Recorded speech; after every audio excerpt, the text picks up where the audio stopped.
Na Prever FM, você começa o dia bem informado. Entrevista. Agora são 7h22, voltamos com o primeiro jornal na Prever FM e nós temos mais uma entrevista. Ontem nós tivemos aqui por telefone o professor Mauro Galetti e ele depois, no decorrer do dia, né, comentando a respeito da entrevista, eu agradecendo a participação e ele falou que gostou muito de participar. E ele falou: Márcio, posso sugerir inclusive uma entrevista futura? Eu falei: pois não, professor. Ele falou: por que você não entrevista o professor Felipe Amorim? Aí você respondeu: não, a gente não vai entrevistar não, porque a gente já está planejado já falar com ele amanhã. Coincidentemente vai ser amanhã. E ele ficou super contente. Professor Felipe Amorim, bom dia, satisfação em tê-lo aqui mais uma vez no primeiro jornal da Prever FM. Muito bom dia, Márcio, Ellen, todos os ouvintes do primeiro jornal aqui na Prever FM. É uma grande satisfação e alegria estar com vocês novamente. Que legal. E fico muito feliz de saber que o professor Mauro Galetti havia sugerido essa entrevista. Foi desse jeito mesmo. E coincidentemente já estávamos agendados. Muito legal. Que legal. E como é que foi o lançamento? Para a gente começar o nosso bate-papo aqui, Felipe, como é que foi o lançamento do livro ontem do professor Mauro no Instituto de Biociências? Foi excelente, eu diria, foi uma palestra inspiradora, não só para os jovens biólogos e profissionais da área de biodiversidade que lá estavam, mas também como a sociedade, e vários membros da sociedade também estavam presentes no Instituto de Biociências ontem. E a palestra do professor Mauro Galetti, muito embora mostre para a gente de maneira muito clara a problemática da era dos homens, né, do antropoceno, mas ele também nos traz esperança. Ele nos mostra o quão importante é o nosso papel dentro desse planeta, o papel de cada um de nós, né? E que existe uma forma da gente mudar o curso que o planeta está caminhando. E que muitas vezes nós ficamos muito desesperançosos com as causas ambientais. E às vezes as pessoas nem sabem como as causas ambientais afetam o dia a dia, o cotidiano. Então é importante que essa palavra seja espalhada para toda a sociedade e que para as pessoas que trabalham na área possam fazer as suas ações, como por exemplo, levando isso a toda a sociedade de forma mais ampla, né? E dessa forma a gente tentar mudar um pouco desse cenário um tanto quanto dramático que o planeta está atravessando.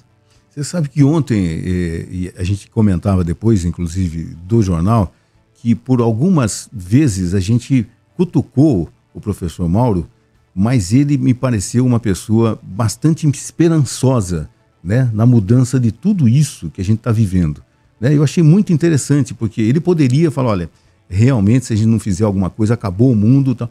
Não, ele tem bastante esperança que a gente possa resgatar tudo que nós tivemos um dia. De fato. E é importante que nós tenhamos essa esperança, porque sem essa esperança a gente não consegue colocar ações necessárias em prática. Entendi. Então a gente primeiro tem que ter essa esperança. E nós temos que, além da esperança, termos consciência de que se colocarmos algumas ações em práticas, a gente pode ajudar a reverter esse cenário. É fácil? Não é. Não é um cenário fácil. A gente não vai reverter isso da noite para o dia. Mas a gente precisa começar praticando, colocando em prática tais ações. Porque a gente concorre com uma série de fatores, né, Felipe? A gente concorre com problema de agronegócio, não, agropecuária, queimar para fazer pasto. Existe um percentual de pessoas que fazem isso no Brasil. Incêndios criminosos, que foi a maioria, segundo informações, de todos esses incêndios que a gente está vivenciando, principalmente no estado de São Paulo. A gente acabou de dar uma notícia terrível agora. Foram incêndios criminosos, né? Enfim, as autoridades, os governos das grandes potências mundiais não têm interesse em que a situação seja, pelo menos mude esse cenário que nós estamos vivendo, que hoje em dia a maioria das grandes potências estão pensando em guerra, né? Enfim, mas ao mesmo tempo nós temos, como a Ellen costuma dizer aqui, né? Sempre filmes de tragédias, sempre começa, né, com o cientista alertando, ignorado. E depois no final, tipo assim, só faltou ele falar: eu avisei. Só falta pedir socorro para ele, falar: você tinha razão, agora faz alguma coisa. Exatamente isso. Quando eu avisei, não serviu, né? Exatamente isso. Então, assim, tudo isso que eu falei concorre para que a gente tente resolver. E aí? Primeiro, eu adorei a fala da Ellen ontem. Eu pretendo, inclusive, Ellen, começar uma palestra que eu darei no final do mês, acho que junto ao Sindicato Rural aqui da região, comentando um pouco disso, né? Que toda grande tragédia num filme né, começa com um cientista, então essa fala eu vou adotar. Pode ficar à vontade. Eu gostei bastante. E realmente, Márcio, os números, eu estava vindo aqui para a rádio e ouvindo vocês apresentarem os números, né? Então, uma área equivalente a 3 vezes o estado de São Paulo foi queimado, né, recentemente. E, infelizmente, esses incêndios são criminosos. E ninguém está aqui colocando nada contra o agro. Né? O agro é essencial, é importantíssimo, é fundamental para o nosso país. Né? É um dos motores econômicos do nosso país. Mas o agro tem que ser feito de forma responsável. Porque se o agro não for praticado de maneira responsável com as questões ambientais e com as questões climáticas, o agro ele não vai ser sustentável. Então o agro talvez seja sustentável para a geração atual. Sabe? Mas quem vem de famílias que estão diretamente relacionadas à produção agrícola, né? Às vezes o pai, os avós, e querem que os filhos continuem. Né? E se a agricultura for praticada de forma não ideal, eu falo abrir pasto queimando floresta, né? Se a agricultura não for feita da forma correta, porque a gente tem tecnologia para poder aumentar a produtividade nas áreas que a gente já tem abertas, não temos necessidade de abrir florestas tocando fogo para poder plantar mais. Nós temos tecnologia para que a produtividade agrícola possa aumentar dentro da área que nós já temos. De forma consciente, né? De forma consciente. Então, se a agricultura não for praticada de forma consciente, ela não é sustentável. E eu não estou falando aqui de um futuro distante, de 50, 80, 100 anos. Eu me refiro aqui a 10, 20, 25 anos. É muito pouco, Márcio. Muito pouco. Isso é muito pouco. Isso eu, na última vez que eu vim aqui, eu falei do seu neto, o Dudu, né? Uhum. Então o Dudu, quando chegar na idade adulta, tiver 30 e poucos anos, o mundo já vai ser outro, realmente vai ser. E para que a gente possa mitigar tudo isso que está acontecendo, as ações precisam ser tomadas agora. Então, os incêndios criminosos, eles precisam ser contidos. E os incêndios criminosos, muitas vezes, são realizados até por pessoas desavisadas. Sabe? Falta de conhecimento. Por falta de conhecimento. Então, às vezes, uma pessoa completamente desavisada, uma pessoa que não tem nada a ver com produção agrícola, com nada. Então, vai lá, infelizmente, acaba tocando fogo. Tá seco, eu vou tocar fogo. Ou vou tocar fogo para poder limpar o quintal, limpar um lote. Isso se espalha. Mas o grande problema é que os maiores incêndios criminosos que a gente tem visto hoje no Brasil, como os incêndios na floresta amazônica, que aparentemente está tão distante de nós, mas que afeta o nosso cotidiano, né? Esses incêndios, eles têm sido criminosos. Esses incêndios têm sido feitos no intuito de abrir áreas para criação de gado, para plantação é complicado, né? O solo da floresta amazônica é um solo bastante pobre, né? Parece uma contradição, mas o solo da floresta amazônica é um solo bastante pobre. Então, se você abre uma floresta, planta, você vai ter uma produção durante 1 ano, 2 anos e depois decresce muito. Então, abre-se floresta amazônica para poder fazer pasto e colocar gado. Né? Então, isso tem sido intensificado ao longo dos últimos anos, sabe? E a gente tem sofrido no nosso dia a dia, no nosso cotidiano, essas consequências. Terrível isso. Juliana. Professor, eu até tinha comentado com você sobre as queimadas na Amazônia, que isso poderia levar a um cenário irreversível do bioma, de tamanha degradação. Você poderia explicar um pouco sobre? E antes dele responder, que saudade dele falar de rios voadores, né? O Márcio já até conhece, né, parte dessa resposta. A gente tem conversado sobre rios voadores desde 2020, 2021. É muito legal sempre falar sobre isso. Infelizmente, nesse ano nós tivemos rios voadores de fumaça, Juliana. Fumaça. Nós tivemos rios voadores de pura fumaça. Né? Botucatu, região, estado de São Paulo, sudeste. Tudo coberto por fumaça. Tudo coberto de fumaça. Era fumaça local? Será? Né? Porque o estado de São Paulo queimou nos últimos meses. Era fumaça local? Também era fumaça local. Mas não era apenas fumaça local. Eu sempre gosto de lembrar o fatídico 18 de agosto de 2019, porque aquele dia marcou todo mundo, que 3 horas da tarde, o dia tornou-se noite. Dia do fogo, né? Dia do Verdade. fogo. E não estava queimando nada aqui no estado de São Paulo. Então, 3 horas da tarde, o estado o sudeste ficou escuro, o dia tornou-se noite e mostrou-se de maneira científica, não é um achismo, que toda aquela fumaça, o dia tornou-se noite, porque toda aquela fumaça que cobria o sudeste estava vindo das queimadas realizadas na Amazônia há poucos dias atrás. Imagens de filme de terror. Imagens de filme apocalíptico, filmes verdade. de catástrofes, né, Ellen? Os cientistas avisando, os cientistas avisaram naquela época. Sim. Esse ano estão avisando novamente. Mas a pergunta da Juliana é: será que esse estado é irreversível? Veja bem, havia, Juliana, durante muito tempo, uma pergunta aparentemente simples, mas com dinâmicas muito complexas. E a pergunta simples era: será que existe floresta porque existe chuva? Ou será que chove porque tem floresta?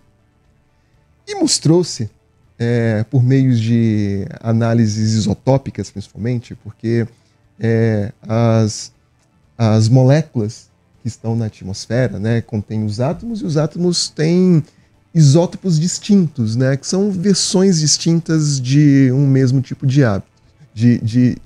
átomo.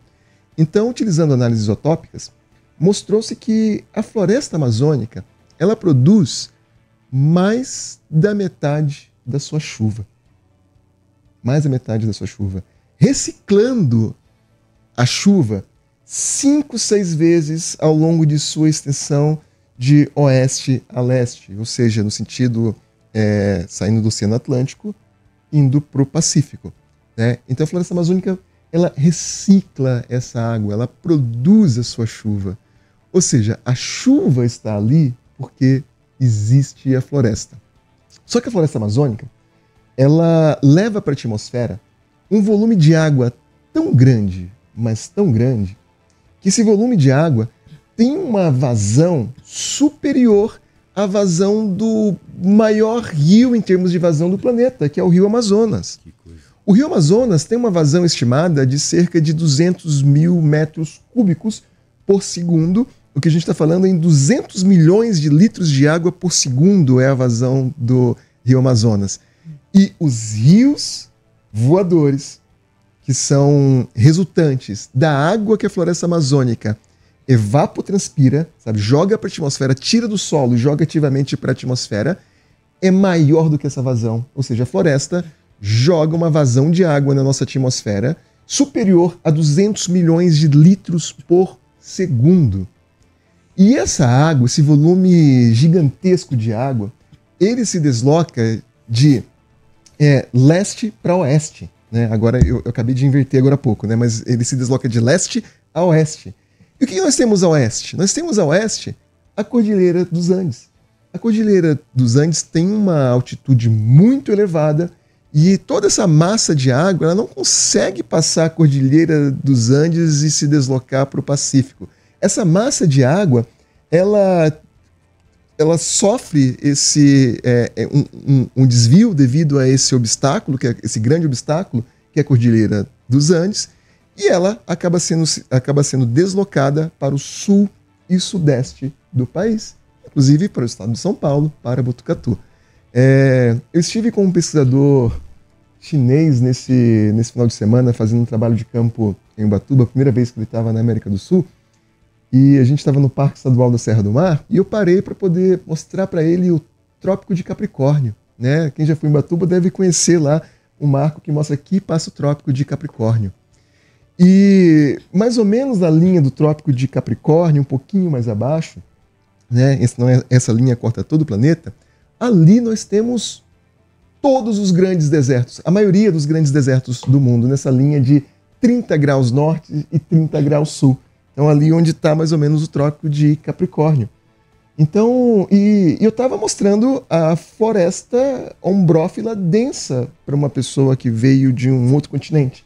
Né? Estava mostrando a Mata Atlântica chuvosa. Então, eu estava mostrando a Mata Atlântica. E mostrei a Mata Atlântica num local que em outras partes do mundo existe um deserto. Então, São Paulo está numa área, está nas linhas de deserto mundial. São Paulo é um estado que tem Mata Atlântica, principalmente, tem cerrado, mas a Mata Atlântica é o tipo de vegetação predominante. Mas São Paulo, que é o motriz econômico, que é o motor econômico, né, do país, existe, né, da forma como nós conhecemos, úmida, porque existe essa floresta. Porque a água deslocada é pela floresta amazônica lá no norte do país. E aí a pergunta é, será que se a floresta for queimada, ela vai poder chegar num ponto irreversível? Sim. E esse ponto ele é estimado, Juliana. Há poucos anos atrás, 2 pesquisadores, um inclusive brasileiro, então o Carlos Nobre. O Carlos Nobre não incomumente vai estar no Fantástico, vai estar no Jornal Nacional, o Globo Repórter, todas as mídias possíveis. Então, inclusive dizendo que talvez seja um novo ministro do Meio Ambiente. É mesmo. Tomara, porque a gente, quer dizer, no futuro, né? Eu acho que a ministra tem feito um bom trabalho, mas é importante que nós tenhamos cientistas do calibre, né, do Carlos Nobre. Tá? Então, o Carlos Nobre, ele às vezes não é tão otimista quanto o professor Mauro Galetti, né? E ele, juntamente com o professor Thomas Lovejoy, que infelizmente faleceu há pouco tempo atrás, eles sugerem que se a gente perder cerca de 20 a 25% da área da floresta amazônica, esse padrão de colocar água na atmosfera e essa água depois retornar em chuva, irrigando o sul e sudeste do país, isso pode ser completamente interrompido. E essa região vai ser uma região que vai tornar-se, ao longo do tempo, savanizada. Não vai sustentar uma floresta tropical úmida. A Amazônia é uma floresta tropical úmida, como é o caso da Mata Atlântica. E aí eles estimam que é entre 20% e 25%. Se vocês me perguntassem, tá, mas quanto de floresta amazônica nós já perdemos até agora? Nós já perdemos cerca de 18%. Ou seja, nós estamos no fio da navalha do que eles chamam de tipping point. E o tipping point, se a gente for traduzir para o português de forma não literal, seria um ponto de não retorno. Então nós já destruímos 18% da floresta amazônica. E eles estimam que entre 20% e 25% de perda de área de floresta, a floresta não oferecerá mais esses serviços ecossistêmicos, que é a produção da água, que move, que é fundamental para o motor econômico do país, para o estado de São Paulo, está aqui. Então, as nossas ações cotidianas, a forma com que a gente apoia, né, os gestores, né? Então, novamente, o professor Mauro falou ontem, domingo nós temos eleições. E já que temos eleições, nós temos que realmente conhecer as pautas ambientais dos nossos políticos. Porque nós não estamos falando do agora, nós estamos falando de um futuro. E não é um futuro longínquo, é um futuro em termos de 10, 20, 30 anos. Eu estou falando de 2050. As predições, os modelos mostram que a partir do ano de 2050, a catástrofe climática, se nada for feito agora, por isso que é tão importante ter pessoas como o professor Mauro Galetti que nos trazem esperança. Então, se a gente não fizer nada agora, 2050, né, a gente vai ter problemas muito grandes. Esperamos que 2050 todos nós estejamos aqui, né? Dudu vai ter cerca de 30 aninhos, né? 30 anos, mais ou menos. Em torno disso. Então, e é muito jovem, e a gente não vai ter mais um planeta como a gente conhece atualmente, porque nós não teremos água aqui no Sudeste. Tá? Mas Botucatu tem acabou de inaugurar sexta-feira passada uma represa que vai ter água para Botucatu pelos próximos 100 anos. É um reservatório. Esse reservatório precisa encher, ele precisa ser constantemente reabastecido. Se nós não tivermos água, até Botucatu, que tem um reservatório criado para os próximos 100 anos, pode sofrer problemas. Só que a gente tem que ser egoísta e pensar, tá, Botucatu a situação está resolvida e o resto não é muito nosso problema. Botucatu tem apenas 150 mil habitantes, num país que tem 220 milhões. A nossa região aqui tem uma população gigantesca. Bauru está sofrendo problema agora. Nossa. Imagina o estado de Bauru, né? Muita gente de Botucatu tem um vínculo direto com Bauru, se esse cenário não for mudado. Então esse ponto de não retorno, Juliana, esse ponto que pode transformar a floresta numa savana, e aí a gente não tem mais chuva, porque não existe floresta porque existe chuva.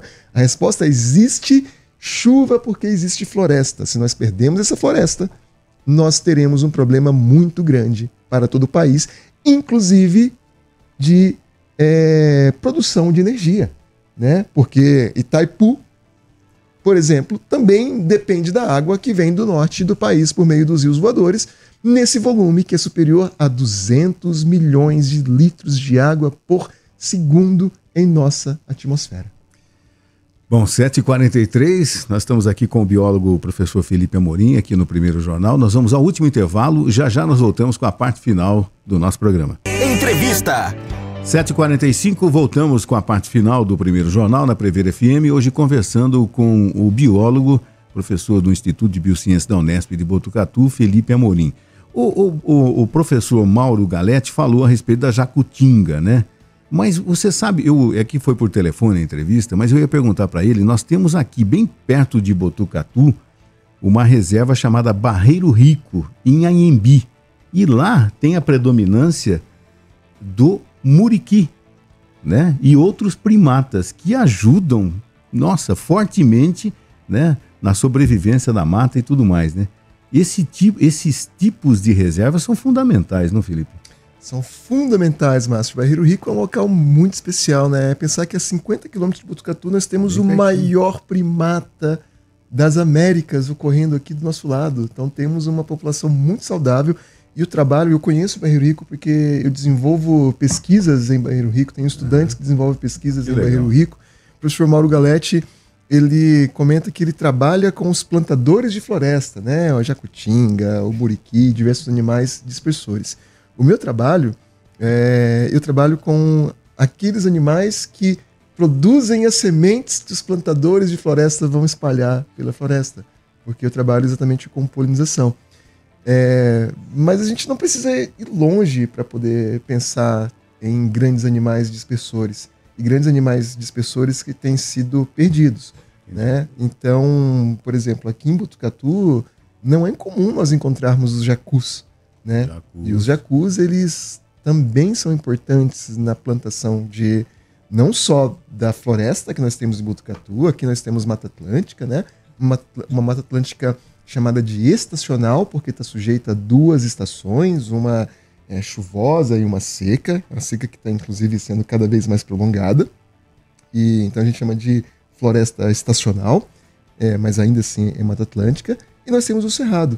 E o jacu, ele está tanto na Mata Atlântica quanto no cerrado, e é um elemento extremamente importante para a dispersão das sementes, principalmente das sementes das plantas grandes, tá?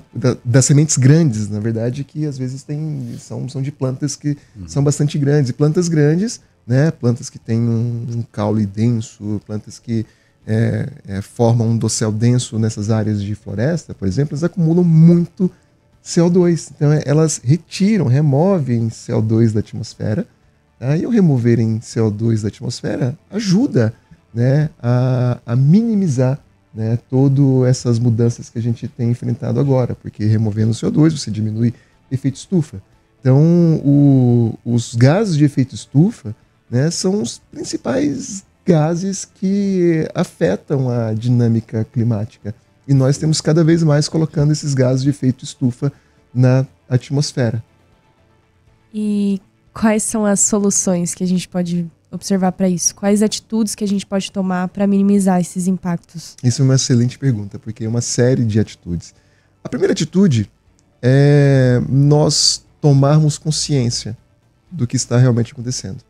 Nós não acharmos, eu nunca fui na Amazônia na minha vida, né? Eu felizmente já pude visitar a Amazônia e é um lugar incrível.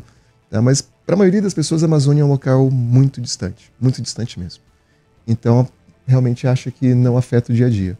Então, trabalhos como o de vocês, então quando vocês que possuem um jornal, né, o primeiro jornal, e que atinge uma população muito grande, quando vocês trazem cientistas para poder levar essa discussão para a sociedade, isso já é uma das ações.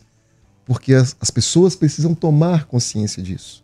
As pessoas precisam aprender a ouvir os cientistas, porque a catástrofe ela é iminente se as ações agora não forem tornadas em prática, né? Transformadas numa prática cotidiana. Outras ações muito importantes, que a gente tem a oportunidade de fazer isso pelo menos a cada 2 anos, é realmente verificar em quem nós estamos votando, como que as questões ambientais estão sendo realmente tratadas pelos grandes gestores, né? Porque os nossos gestores, em diversas instâncias, eles têm a máquina na mão que podem trabalhar em prol ou trabalhar contra as questões ambientais.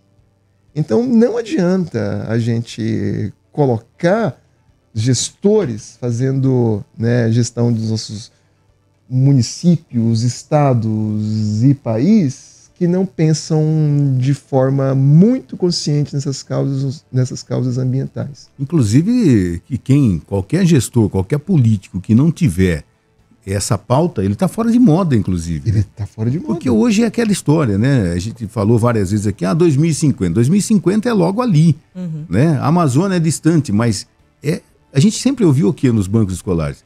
A Amazônia é o pulmão do mundo, né? Sempre foi o pulmão do mundo. Chega lá. Gente, o pulmão está sofrendo, né? Por que tá que com está sofrendo? efizema. Está com efizema. Tá difícil. Tá com efizema. Culpa de quem, né? Culpa de quem? Então mas isso acontece na rua que a gente mora, né? Eu comento sempre aqui com a Ellen e com a Juliana que há uns meses atrás, num sábado à tarde, num terreno que tem próximo à minha casa, tinha lá um cidadão com um garoto colocando fogo numa folha de palmeira e algumas coisas. Eu falei, amigo, tá fazendo o quê? Tô brincando. Eu falei, não faça isso, não faça isso. Que exemplo você tá dando, tal. E ele realmente percebeu, eu pus a mão no celular e ele estava com uma mochila. E ele saiu, mas antes de sair ele deixou aquilo lá. E eu fui lá e apaguei, enfim, né? Mas então, a conscientização, o conhecimento, né, o porquê de tudo isso é fundamental para todas as pessoas. Para todas as pessoas. Já passou da hora. Eu me lembro quando... Eu já tenho 47 anos de comunicação. Eu me lembro que chamavam os ecologistas de ecochatos. Inclusive na imprensa aqui de Botucatu. Né? Olha aqui, se tivessem ouvido os ecochatos, como a gente estaria num mundo melhor, né? E dessas ações, o consumo consciente. O consumo consciente, ele é muito importante. E o consumo consciente, ele tem que ser feito principalmente das pessoas e das classes mais privilegiadas que têm acesso. É muito difícil falar de consumo consciente, especialmente para as pessoas das classes não privilegiadas, das pessoas que não têm recursos. Né? Então eu não posso dizer para uma pessoa que quase passa fome, você tem que diminuir o consumo de carne. Não é para essas pessoas. Porque as questões climáticas, Juliana, Ellen, Márcio, elas, infelizmente, afetam as classes mais pobres, sabe, de forma muito mais pungente do que as pessoas mais ricas, né? Se faltar água, quem tem recurso, compra água no supermercado, se ainda tiver água para poder vender. Mas quem não tem dinheiro, essas pessoas, elas vão sofrer muito mais do que quem tem recurso. E os maiores responsáveis são as pessoas de classe mais rica. São as pessoas, né? Então e aí, eu sempre comento isso em sala de aula para os meus estudantes, que infelizmente, muito infelizmente, né, os recursos que são gerados de uma exploração ambiental de forma inconsciente, de forma impensada, de forma irresponsável, na verdade a palavra mais correta é irresponsável. Então, os recursos obtidos, né, diante de uma exploração do ambiente de forma irresponsável, eles são privados. Mas os prejuízos, eles são coletivos. Os prejuízos são todos coletivos, Muito embora quem ganha dinheiro explorando o ambiente de forma responsável, o dinheiro é para aquele grupo, é para aquelas pessoas que correspondem a um percentual muito pequenininho da população, 1%, sabe? E todo o restante está sofrendo. Então, questões climáticas como nós enfrentamos no país esse ano, né? A gente viu que o Rio Grande do Sul passou por 3 eventos de enchente em apenas 6 meses, entre 2023 e 2024. E está sofrendo de novo hoje. Está sofrendo de novo. Os registros históricos começaram em 1941. E desde 1941 nunca tinha havido um enchimento dos rios de forma como se viu agora. Só que agora houve 3 vezes, no intervalo de apenas 6 meses, e vamos atravessar de novo. E acontece que essas questões climáticas, né, a gente não fala de aquecimento global, mas a gente fala de mudanças climáticas, de crise climática. Essas crises climáticas tornarão esses eventos extremos cada vez mais comuns, cada vez mais frequentes. Em 2020, Botucatu passou por uma catástrofe, né? A gente pode chamar aquilo de uma catástrofe, daquela enchente horrorosa que teve.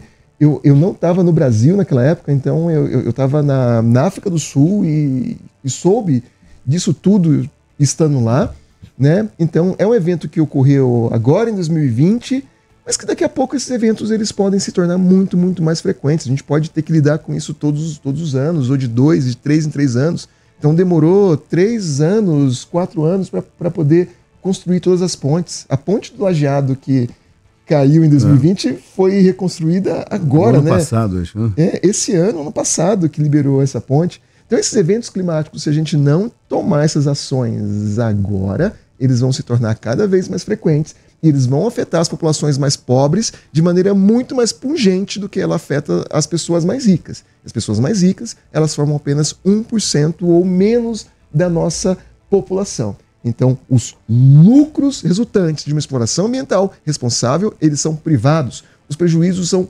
coletivos e afetam muito mais as pessoas mais pobres. Daí, a gente tem que pensar muito em quem nós estamos escolhendo para poder nos representar em todas as instâncias políticas do nosso país. Fundamental. Professor Felipe Amorim, nosso tempo já passa rapidinho. Gostaríamos de agradecer mais uma vez a sua participação. Sinta-se em casa, nos mantenha informado de tudo que está acontecendo ao redor desse mundão. E falando mais de mundão, né, o furacão Helene causando estragos impressionantes, mais de 600 mortes nos Estados Unidos também. Professor Felipe, muito obrigado, viu? Um bom dia. Eu que agradeço muitíssimo pela oportunidade, por estar aqui com vocês mais uma vez e estou sempre à disposição. Da mesma forma.